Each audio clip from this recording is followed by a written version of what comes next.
Hello, কেমন আছেন সবাই? দ্য মিষ্টি হার্টে সবাইকে স্বাগত জানাই। সত্যি এইবারের পুজোটা কিভাবে যে কেটে গেল বোঝাই গেল না। কোন দিন কবে পড়ছে, কখন যে অষ্টমী, কখন যে সপ্তমী আর কখন যে নবমী লাগছে কিচ্ছুই বুঝতে পারলাম না। প্রত্যেকবার দুর্গাপুজোতে একটু লেট হলেও কিন্তু সব কিছু দেখতে পেতাম। দুর্গাপুজো বলে কথা, তাই তাড়াতাড়ি রাত্রেবেলায় মেহেন্দি সেরে নিলাম। দেখতেই পাচ্ছ মেহেন্দিটা কেমন হয়েছে। সেই সকালে বেরিয়ে যেতে হয়, আসি সেই সন্ধেবেলায়, তাই ভাবলাম রাত্রেবেলাতেই মেহেন্দিটা করে নিই। দেখতেই পাচ্ছ মেহেন্দির কালারটা বেশ ভালো এসছে। আমার হাতে মোটামুটি মেহেন্দির কালার ভালোই ওঠে, যখনই করি, যেভাবেই করি বা যতক্ষণই রাখি, আমার কিন্তু মেহেন্দির রং অনেক গাঢ় আসে। আমাদের আস্তে আস্তে একটু বেশি লেট হয়ে গেছিলো, ততক্ষণে সব কিছুই শেষ হয়ে গেছে। এমনিতেই লেট হলে কিছু দেখা যেত না, তারপরে আবার সেই ভোর ভোর সব কিছু শেষ হয়ে গেছে। তারপরে আমাদের লাঞ্চের টাইম হলো, আমরা লাঞ্চ করে তারপরে একটু রেস্ট করছিলাম। দেখতেই পাচ্ছ সপ্তমী থেকে যে অষ্টমী ঢুকে গেল, ভিডিওতে যেমন বোঝা গেল না, সেই রকমই কোথাও না কোথাও আসল সময়েও বোঝা যায়নি। তো আমরা অষ্টমীর দিন পুজো দিলাম, অঞ্জলি দিলাম, পুষ্পাঞ্জলি দিলাম। পুষ্পাঞ্জলি দেওয়ার পর তারপরে দেখছি এখানে অনেক ঢাক বাজছে। এই আওয়াজটাতে সত্যি মনটা ভালো হয়ে যায়।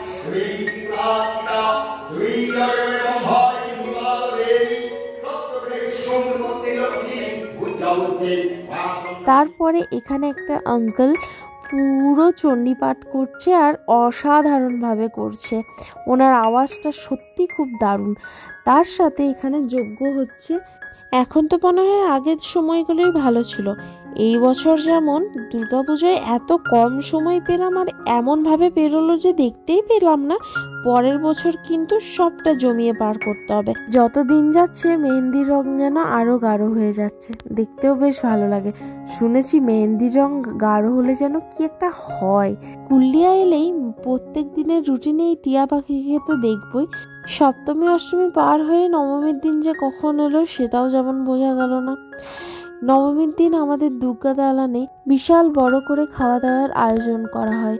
হাজার হাজার মানুষ এখানে খেয়ে যায় আর সত্যি খুব ভালো লাগে এত মানুষকে দেখে। এখানে আমাদের খাওয়া দাওয়া হয়ে যাওয়ার পর একটু বাড়ির ভেতরে এলাম। সত্যি খুব ভালো লাগছিল, এতদিন পর সবার সাথে দেখা, এত এত মানুষের ভিড়, ঢাকের আওয়াজ, পুজোর সেই গন্ধ, সত্যি দারুণ লাগে। তার সাথে আমি একটু রেস্ট করতে করতে ভাবলাম একটু ফটো তুলে নিই।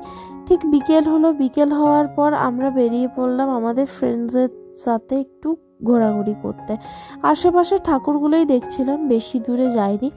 তার সাথে সাথে এখানে দেখলাম একটা হেলদি খাবার, আমার তো বেশ ভালোই লাগলো। মেলাতে গিয়ে এইরকম টাইপের খাবার খাওয়াই যায়। তার মধ্যে শসা, গাজর, ছোলা, টমেটো, আলু, আরও অনেক কিছু ছিল, বেশ টেস্টি ছিল খেতে। তারপরে আরও একটা জায়গায় গেলাম, সেটাই আমরা লাস্ট ঠাকুর দেখেছিলাম। এভাবেই কখন পুজো এলো আর পুজো চলেও গেল, বোঝাই গেল না। এই জন্যই বলে পুজো আসবে আসবেই ভালো।